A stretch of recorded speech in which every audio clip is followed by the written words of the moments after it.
Welcome everybody to our celebrity speaker discussion today here with Renee Cooper. It's Laura Gadan here. I'm interviewing Renee before the game. Just to go over sort of how this works, you have typed chat available to you, which you can type in any questions or anything or comments that you like. But it's only Renee and myself who will have voice. So we're very lucky to have Renee here today, who has represented Australia on multiple different occasions and in multiple different divisions as well, including the schools, the youth, the girls, and the mixed Australian team as well. Not only has she done that, she's won a swag of national titles, including the prestigious Gold Coast teams. And you might be sitting there thinking that I'm probably interviewing someone who's been playing for absolute decades, 50 years or something. But Renee is much younger than that and has actually just expired Youthbridge. How did it feel having to wrap up Youthbridge, Renee? Honestly, it was pretty nostalgic because I've been playing in it for, I think my first event was when I was 11, so it's been about 14 years in juniors. And they're just a great group of people. It's a wonderful community where I've made some of my friends, including Laura. So it was pretty sad time for it to be over, particularly in light of COVID happening. So I didn't even really get to play a few of the last events. It all just suddenly stopped. Sad, but looking forward to the next section of my life. So it'll be good. Yeah, exciting stuff. And you mentioned that you first started playing in Youthbridge when you were 11. So Renee actually comes from a pretty good pedigree of bridge players. For starters, your dad, your mum, great, excellent bridge players. Your dad, I think, would have been the national title holder at probably the last live ANC event that it would have been for the Butler Pairs. And your brother was a pretty talented youth player, but doesn't play too much anymore. But how did it feel sort of growing up in, I guess, their shadows and then really getting to stick it to them and basically surpass them? I'm sure that they'd have some problems with that interpretation. It was pretty interesting growing up in a bridge family. So my parents have played obviously since my parents actually met through bridge. So I've seen it since I was very, very young. I would see my parents, they'd wander home and they'd be muttering about these hands and being like what their partner's done wrong and all these other various bits and bobs. And I was always really interested in when I was really, really young. I wanted to go along. But my parents were very much the, oh no, you're a kid, go out and play sort of thing. And then I finally convinced them when I was about 9 that I wanted to learn. And my mum was like, fine. So she started teaching me the basics, and there were free junior lessons over here. So I went along to that instead. And that's sort of how I picked it up. In terms of living in their shadows, I mean, my brother's sort of been out of the scene for the last 2-ish years now, mainly because of other commitments, work, life, family, all that sort of stuff.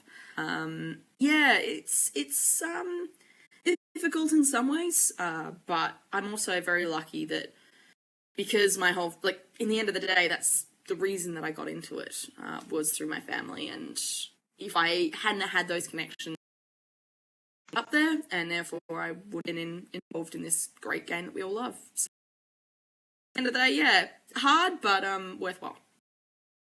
Yeah, I think you've sort of touched on something there just with all those conversations you were talking about that is an element of, I think, just watching you evolve into this fantastic top open level player that I've really loved, which is that you're always willing to talk bridge. You have never been stopped from asking more experienced players for games or asking them questions about the game, which they've probably regretted giving you answers to now that you're wiping the floor with them. How do you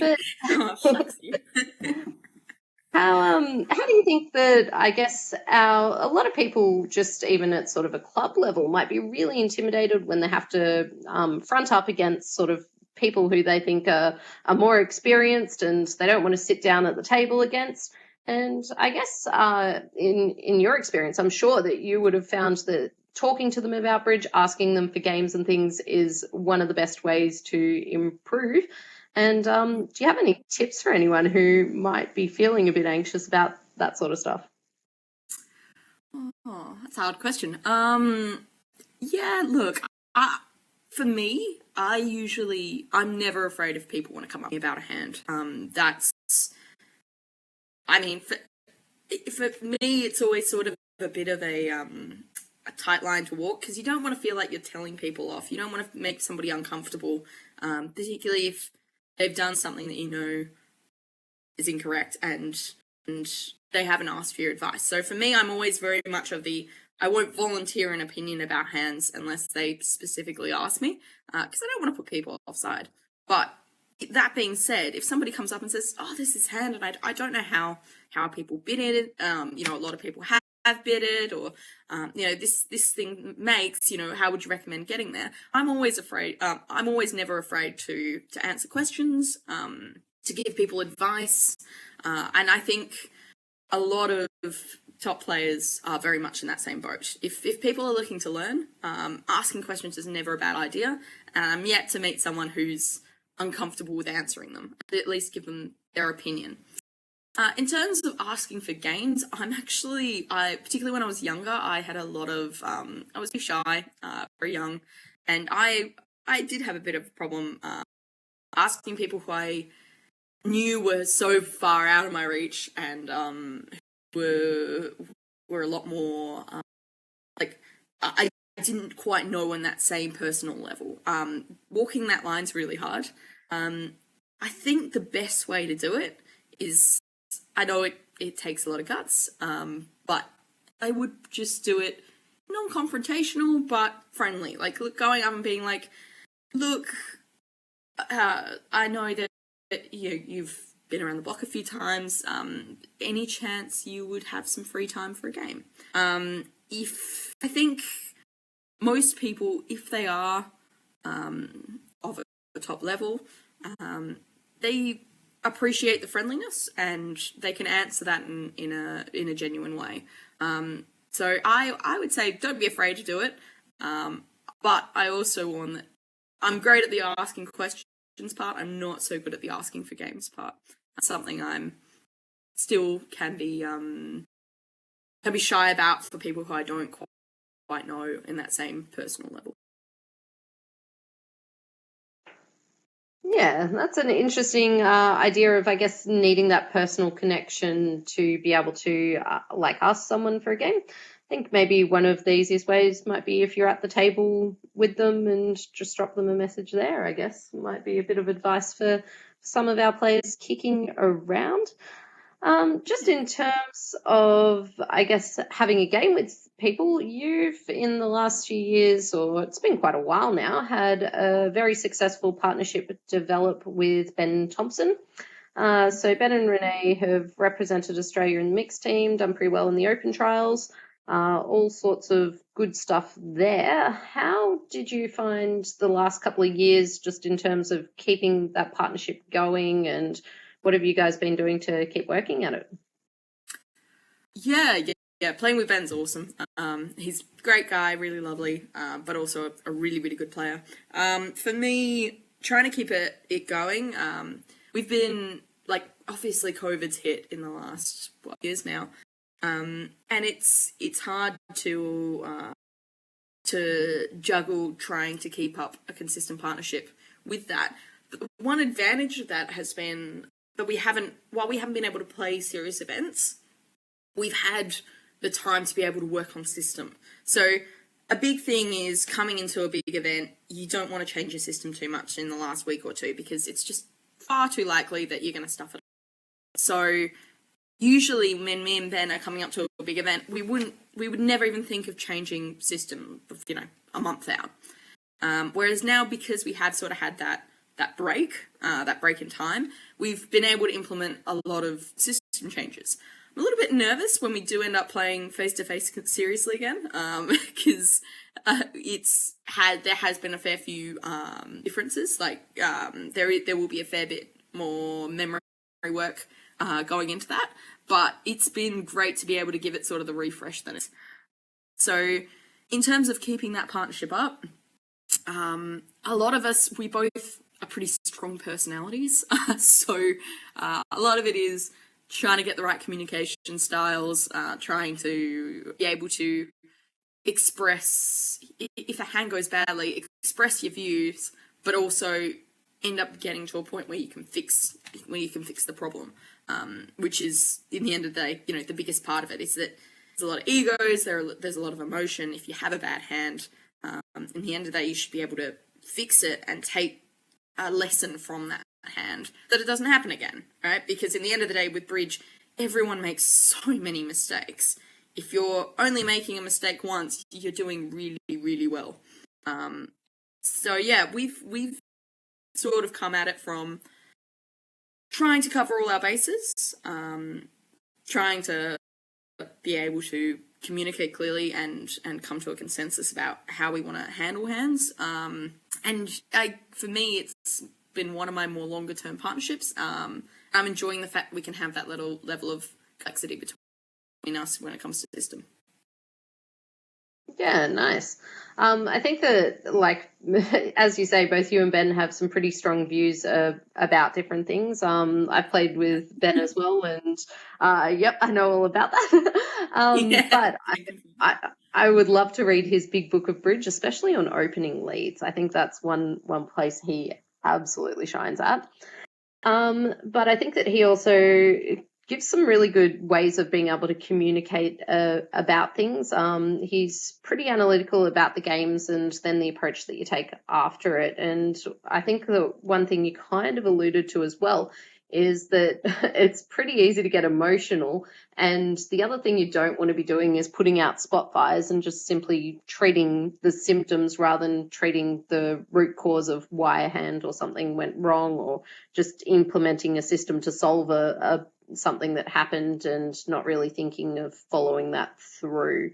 How much do you guys sort of introduce really complex stuff, or do you try to keep it relatively basic? What do you guys do? So we've been playing now, I think maybe 5-ish years, I'd say. For the length of time that we've been playing, I wouldn't say that it's super, super, super complex, but it definitely has its complexities. And we like the fact that a lot of, like, originally it was my base system that we started using, that I used with a few other partners, but we tailored it to make it our own. So I would say yes, it's definitely in the complex category, but I'm also a big believer in the keep it simple, stupid category too. I think that particularly when it comes to new partnerships, particularly when it comes to getting better, and I say this to a lot of people, having a simple system and working on it until you have the ropes, you've got the basics down and you're feeling comfortable about it is a must. I also think it's really important that in the end of the day, particularly if you're new, that being comfortable at the table and understanding what the bids mean is way more important than a slight technical edge that you might have over someone else. In the end of the day, yes, there might be that occasional hand that you miss out on because of it, but if you two are comfortable with your system, if you can understand what you're both going on about, and get the right information from your partner, that's so much more important than a slight technical edge. So yeah, I would say me and Ben, we've been playing for a long time, and Ben's a lot more experienced than I am, so we've got that experience behind us as well. I'd say our system's fairly complex, but it's also a bit, look at it, it's a bit creative, I guess, is probably the best thing. Like, it's not a lot of, there's some systems that I look at and I'm like, oh, I haven't actually seen somebody else playing that, but it works really, really well for us. Yeah, nice. So in terms of like all the times that you've represented Australia, you're playing mixed and also trialing for the open teams with Ben. You've had some different partnerships in the past in different divisions, schools and girls and juniors and things. Which has been your favourite division to compete in? Ooh, favourite division to compete in. You can give us some pros and cons of each different one if you'd prefer. Oh, you thanks, Laura, because I was going to say that's brutal. If I was going to I mean, look, juniors always has a really soft space in my heart, and a lot of that is also because of the community. One of the things that can sometimes frustrate me a little bit about the bridge community is that they can be a bit rigid. Would probably be the best term for it. Whereas juniors, because everyone's under 25, it doesn't have a lot of that. It has a lot more casual vibe to it, which I think's a real asset to it, particularly in trying to rope in new kids. In the end of the day, the juniors are going to become our future. We want them to be. We want to get that group as big as possible, and having that casualness is really attractive to pulling in young people. So I do have a really big spot in my heart for playing on the Australian junior team. I liked the girls' team, but there was a bit more tensions between people. Whereas I get on a lot better with the juniors, I would say. That's not to say anything against my teammates, but it was more against some of the opponents. It can get a little bit tense. Tense in a bad way, because obviously if you're playing at high levels, it's going to be tense, but people usually are sportsmanly about it, whereas I didn't get that same vibe from the girls. Women's can definitely get a lot more dramatic, as I'm sure you know, Laura. There's what's the word I'm looking for? It's more, there is definitely some more cliquiness and some more tensions there, so I'm less keen on women's. But that being said, again, there are some amazing Australian women's players out there, and I have some really, really great friends overseas who play in the women's category. It's not everyone, overwhelmingly not.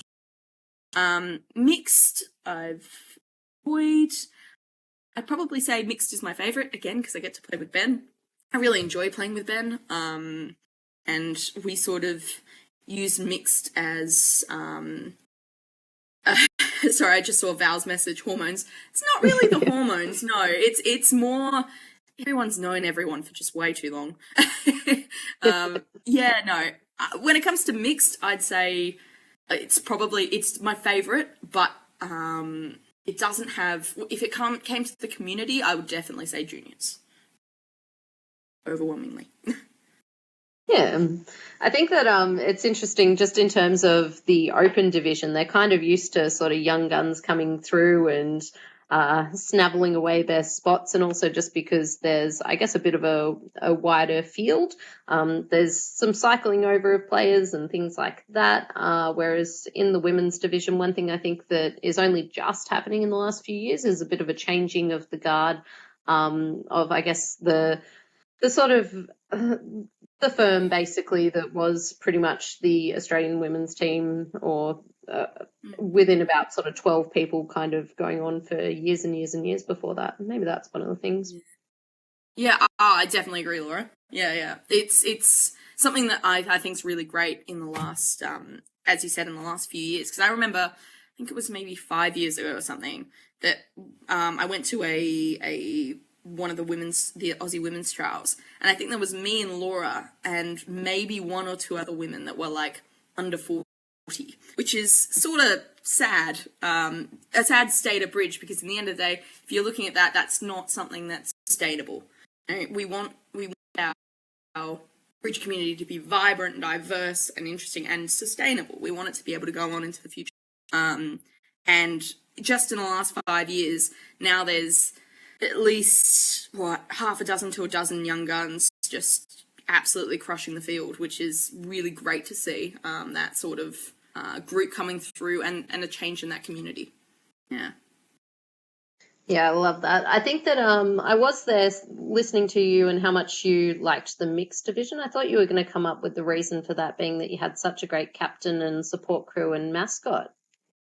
That's really true, actually. Now that you mention it, I'm sorry. I had a great partner, we had a great team, and we had a great captain, and a great coach.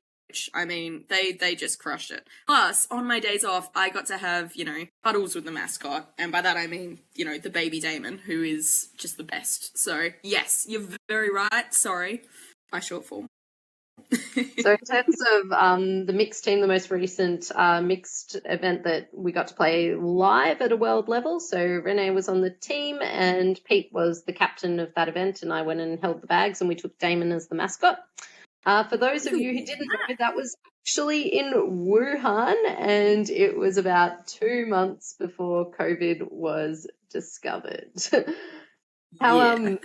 how do you feel about that, looking back on it? Just how weird that it seems that you were there a couple of months before COVID was discovered. It's sort of funny, because I've been to a fair few places around China, because a lot of the bridge events, the international bridge events, are in China. And so I mention a lot of them, and people are just like, no idea. And then I'm like, oh, by the way, Wuhan. And they all just look at me like, what? Excuse me? So it definitely is weird. I've actually been doing pretty good at following big political events around the world. So there was Wuhan, where I was there about 2 months before. When there was the Euro crisis in Greece, I was in Greece at the time, so that was fun. And when Brexit was happening, I was in the UK. So I'm doing pretty well at following some big political events and being like, oh yes, I was there. So figures that I managed to be in this previously unheard of little in quotations Chinese city, and now everybody knows the name of it. Sort of funny. I even have a backpack from it that I regularly used as in university, and I take it in and it says Wuhan on it because it was the backpack that I got when I was there. It's a great conversation starter. So Certainly would be. We even had Ash Barty there at the same time as well. Oh, I know. Yeah, Ben was so keen to go and see her play live. It's pretty cool. It's a great little group. So we don't have very long left until everybody's whisked away to their table. So Renee's joined us here in the lobby for the pre-game interview, but after the game she'll be back and discussing some of the hands. One last one before everyone's whisked away. Renee, where was your favourite place to play? Ooh. I think it's going to have to be a tie. Can I give a top three? Give a top three. Go. I speak Swedish, so Sweden will definitely be one. Poland was amazing because it's one of my favourite countries, and Croatia in Opatija. It's on the Adriatic coast. Beautiful. All right, have a great game, everybody, and enjoy. Over and out from us. Bye for now.